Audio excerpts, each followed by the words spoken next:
আসসালামু আলাইকুম, welcome to English apps. আজ আমরা সপ্তম শ্রেণীর চতুর্থ সপ্তাহের অ্যাসাইনমেন্ট বিজ্ঞান অ্যাসাইনমেন্টের উত্তর নিয়ে ক্লাসটি করব।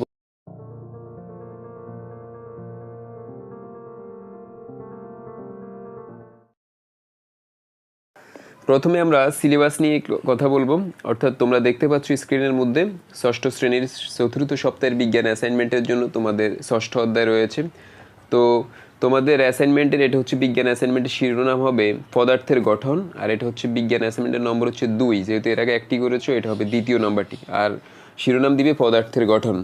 তো তোমাদের পদার্থের গঠন এটা থেকে একটা সৃজনশীল প্রশ্ন রয়েছে, এটার আলোকে 4টা প্রশ্ন এবং হচ্ছে আরও একটি সংক্ষিপ্ত প্রশ্ন রয়েছে, দেখতে পাচ্ছ তোমরা।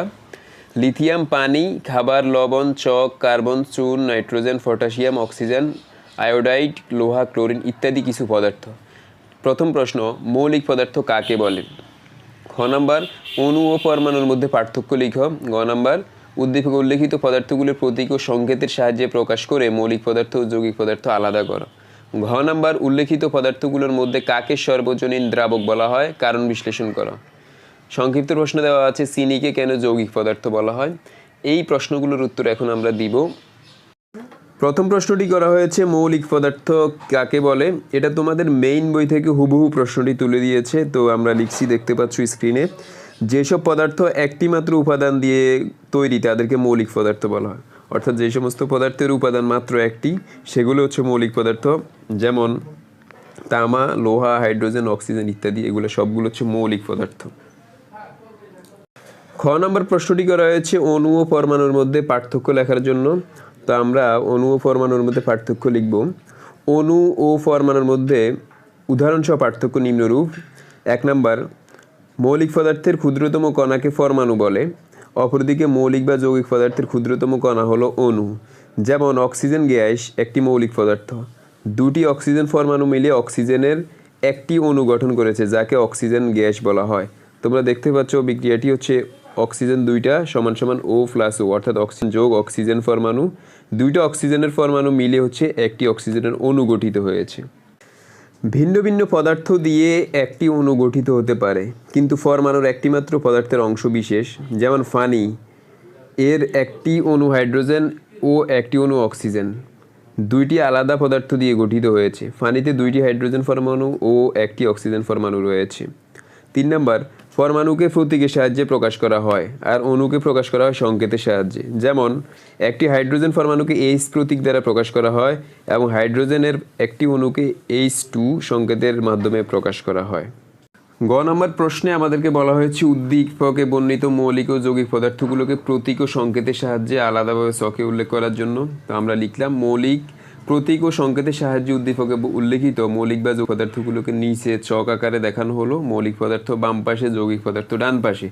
মৌলিক পদার্থের মধ্যে রয়েছে carbon C, lithium Li, nitrogen হচ্ছে N, অক্সিজেন O, লোহা Fe, chlorine Cl, potassium K, iodide I। এগুলো সব হচ্ছে মৌলিক পদার্থ। আর যৌগিক পদার্থের মধ্যে রয়েছে সক CaCO3, ক্যালসিয়াম কার্বনেট, পানি হচ্ছে H2O, চুন হচ্ছে CaO, ক্যালসিয়াম অক্সাইড, আর খাবার লবণ হচ্ছে NaCl, সোডিয়াম ক্লোরাইড। এই হচ্ছে যে প্রতীক ও সংকেতকে আমরা আলাদা করেছি। তো তোমরা এইভাবে হচ্ছে অ্যান্সারটি করার চেষ্টা করবে, আরও সুন্দর করে লেখার চেষ্টা করবে, তাহলে হচ্ছে যে ভালো মার্কস পাবে।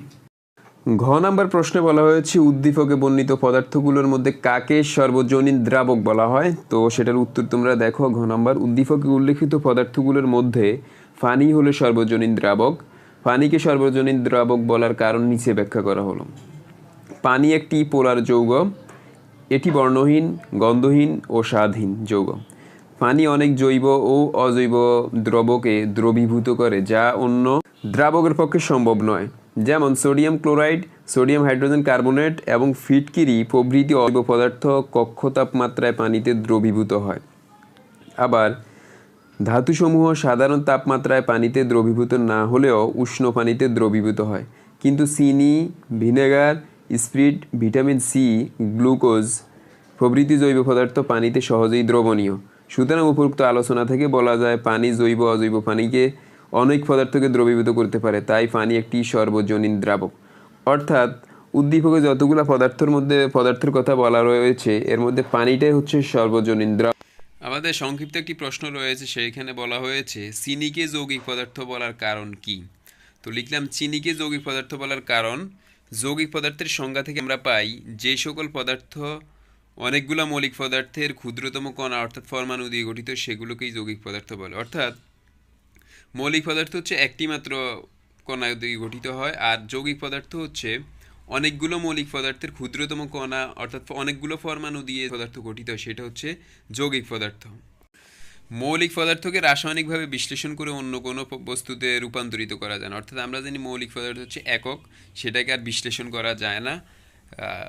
এই জন্য বলা হয়েছে যে মৌলিক পদার্থকে রাসায়নিকভাবে বিশ্লেষণ করে অন্য কোনো বস্তুতে রূপান্তরিত করা যায় না। আবার যৌগিক পদার্থকে রাসায়নিকভাবে বিশ্লেষণ করলে একাধিক মৌলিক পদার্থ পাওয়া যায়। যৌগিক পদার্থ হচ্ছে একাধিক পরমাণু দিয়ে গঠিত হয়, তাই যৌগিক পদার্থকে রাসায়নিকভাবে আমরা যখন বিশ্লেষণ করি, অ্যানালাইসিস করি, তখন একাধিক মৌলিক পদার্থ পাওয়া যায়। কারণ আমরা জানি একাধিক মৌলিক পদার্থের সমন্বয়ে হচ্ছে একটি যৌগিক পদার্থ গঠিত হয়। চিনিকে রাসায়নিকভাবে বিশ্লেষণ করলে CHO মৌলিক পদার্থ পাওয়া যায়। অর্থাৎ সি মানে হচ্ছে কার্বন, এইচ মানে হাইড্রোজেন, ও মানে হচ্ছে অক্সিজেন। এই কার্বন, হাইড্রোজেন, অক্সিজেন প্রত্যেকটা হচ্ছে মৌলিক পদার্থ। এখন এই যে কয়েকটা মৌলিক পদার্থের সমন্বয়ে গঠিত হয়ে এখন চিনি গঠিত হয়েছে, এই জন্য হচ্ছে যে কয়েকটা মৌলিক পদার্থের সমন্বয়ে যখন একটা পদার্থ যৌগিক পদার্থ গঠিত হয়, তাই চিনি গঠন করতে যেহেতু তিনটা মৌলিক পদার্থ লেগেছে, তাই হচ্ছে চিনিকে যৌগিক পদার্থ বলা হয়। আশা করি তোমরা বিষয়টা বুঝতে পেরেছো। কারণ আমরা প্রথমেই হচ্ছে যে সংজ্ঞায় আলোচনা করেছি মৌলিক পদার্থ কাকে বলে এবং যৌগিক পদার্থ কাকে বলে। যেটাকে বিশ্লেষণ করা যায় না সেটা হচ্ছে মৌলিক পদার্থ, আর যেটাকে বিশ্লেষণ করা যায় অর্থাৎ অনেকগুলো মৌলিক পদার্থের সমন্বয়ে যে এই পদার্থটি গঠিত হয় সেটা হচ্ছে যৌগিক পদার্থ। এখন চিনির বিশ্লেষণ যদি আমরা করি তাহলে সেখানে CHO অর্থাৎ কার্বন, অক্সিজেন, হাইড্রোজেন পাওয়া যায়, তাই এই তিনটা মৌলিক পদার্থের সমন্বয় হচ্ছে চিনি গঠিত হয়, সুতরাং চিনিকে যৌগিক পদার্থ বলা হয়। এই হচ্ছে আমাদের আজকের সৃজনশীলের অ্যাসাইনমেন্ট, হচ্ছে তোমাদের চতুর্থ সপ্তাহের বিজ্ঞান ম্যাটের সলিউশন আমরা করেছি। তোমরা আশা করি বিষয়টা খুব ক্লিয়ারলি বুঝতে পেরেছো, এটা থেকে আইডিয়া নিবে এবং হচ্ছে যে বইটা ভালো করে পড়বে।